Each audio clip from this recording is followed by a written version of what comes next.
Assalamualaikum warahmatullahi wabarakatuh. Bertemu dengan saya lagi di YouTube channel saya.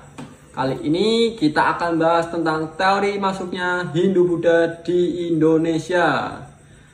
Di hari ini diharapkan kalian mengetahui atau kalian menganalisis teori mana yang paling kuat, atau kalian mengerti bagaimana proses masuknya Hindu dan Buddha.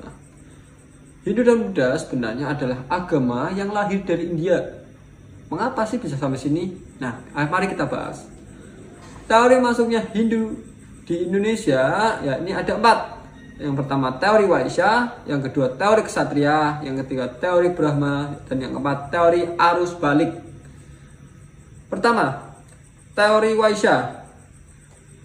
Pencetusnya ada N.J. Krom. Agama Hindu-Buddha masuk ke Indonesia dibawa oleh kaum pedagang yang datang untuk berdagang ke Indonesia. Yang kedua, teori Ksatria. J.L. Mons, yang membawa agama Hindu ke Indonesia adalah kaum Ksatria atau golongan prajurit yang kalah perang atau terdesak dan menyingkir ke Indonesia. Bahkan diduga mereka mendirikan kerajaan di Indonesia.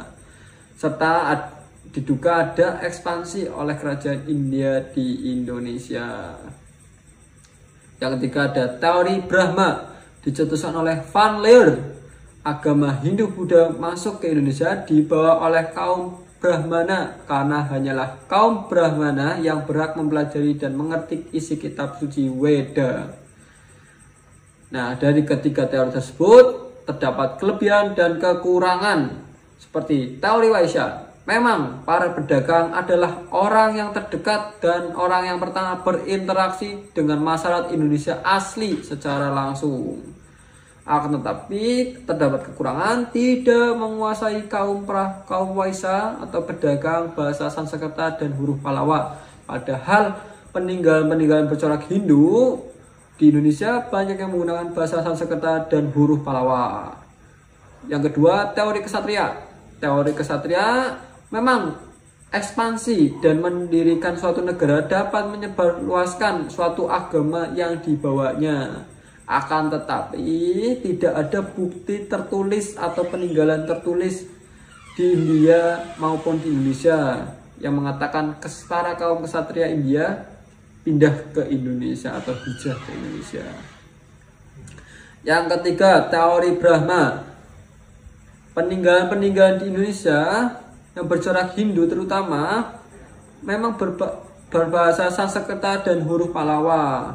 Akan tetapi ada aturan di India yang mengatakan bahwa kaum Brahma atau para pendeta tidak boleh menyeberangi samudra atau keluar dari tanah kelahirannya.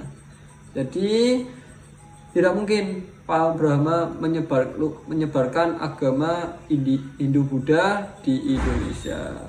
Maka dari itu, mana teori yang paling masuk akal atau teori yang paling kuat? Nah, lahirnya teori arus balik yang dicetuskan oleh F.D.K. Bos.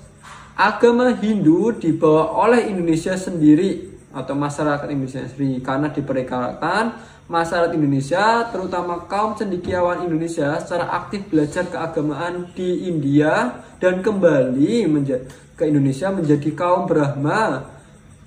Dan setelah itu mereka menyebarluaskan atau mengembangkan agama Hindu dan Buddha di Indonesia.